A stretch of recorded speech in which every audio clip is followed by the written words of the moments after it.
Hello लोगोफोर नोंथांमोननि गेजेराव आं आरो मोनसे गोदान आपडेट भिडिअ लानानै फैबावबाय।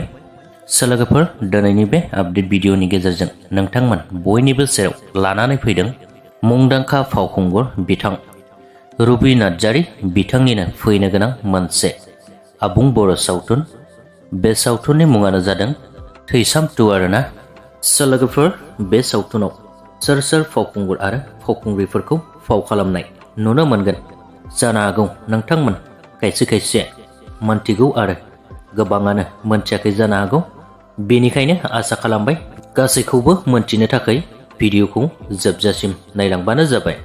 लोगोफोर बे बोसोरनि फैनो गोनां थैसाम 2 मुंनि आबुं बर' सावथुनाव गाहायै फाव खालामनाय नुनो मोनगोन फावखुंगुर रबि नार्जारी बिथांजों लोगोसेनो फावखुंग्रि मिथि नार्जारी आरो फावखुंग्रि लीना बसुमतारी, फावखुंग्रि gemsri दैमारी, फावखुंग्रि मनालिसा हाज'वारी, लोगोसेनो comedian actor Anil care Narzary आरो प्रेक्टिकल बसुमतारी, लोगोसेनो मोनथिबावनाय बादिब्ला फावखुंगुर नेरसोन बसुमतारी आरो दिनेश रामसियारी बिथांमोनखौबो फाव खालामगोन होननानै मोनथिनो मोननाय जादों।